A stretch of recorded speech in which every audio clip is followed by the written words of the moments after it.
are hyperactive and often have difficulty controlling their behavior. It is estimated that it affects around 5% of all children aged 3 to 17 globally, and that for every girl, around 3 boys are diagnosed with it. To understand how it affects children in school, let's look at the story of Leo, a 12-year-old boy who goes to school with the best intentions but struggles hard to succeed. Attention deficit is his biggest problem. Leo gets distracted so easily. It happens even when he tries his hardest to focus.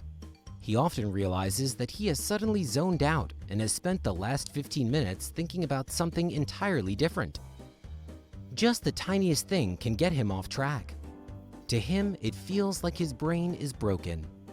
He is also forgetful. Books and homework are often left at home, and if he doesn't miss an assignment, he often loses it somewhere or forgets to turn it in. His grades are terrible, and some teachers are beginning to think that he is a lost case. Then there is his hyperactivity. When they have to do group work, he is restless and has trouble staying focused.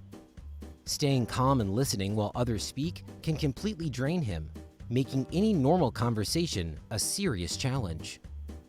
To him, it feels like there is no capacity left in his brain to deal with all the input that needs to be processed. He then feels angry about not being able to follow along. To help cope with his hyperactivity, he likes to keep his hands busy all the time.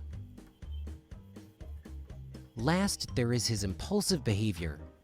He often cannot refrain from saying things that come to his mind. Sometimes he tries hard to control himself, but then just blurts out and interrupts others. His classmates find this annoying. He later regrets his hot-headed behavior, but he knows that unfortunately, he will do it again and again. It seems to him that he can't learn from his mistakes. Teachers get frustrated trying to get him to behave. Others become impatient, give up, or distance themselves. After he is diagnosed and receives support through concrete steps, things begin to get better. At school, he is seated next to a supportive student in the front row of the class. He gets a notebook that lists all his assignments to help him remember. And to make homework easier to track, he receives it for all subjects only once a week. To relax, he is allowed to use fidget objects during lessons and take short breaks when needed. After school, he practices speaking and listening routines with a specialist.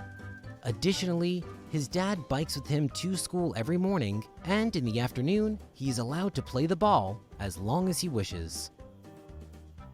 For severe cases of ADHD, prescription drugs are often prescribed. Before that happens, children like Leo need to undergo a professional, age-appropriate diagnosis by a child psychologist who will try to look below the surface. ADHD could just be the tip of the iceberg. The root cause might be drama at home, bullying at school, poor sleep, or the wrong diet.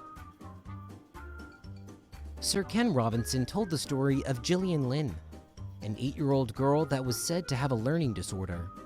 She could not concentrate and never sat still.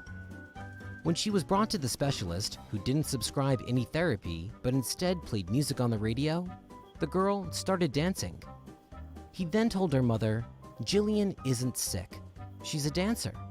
Take her to a dance school." Gillian Lynn later became a famous dancer and then responsible for some of the most successful musicals in Broadway history. Please share your thoughts in the comments below. If you are hyperactive or if you are diagnosed with ADHD, please tell us about your coping mechanisms so we can learn more about it from reading your insights.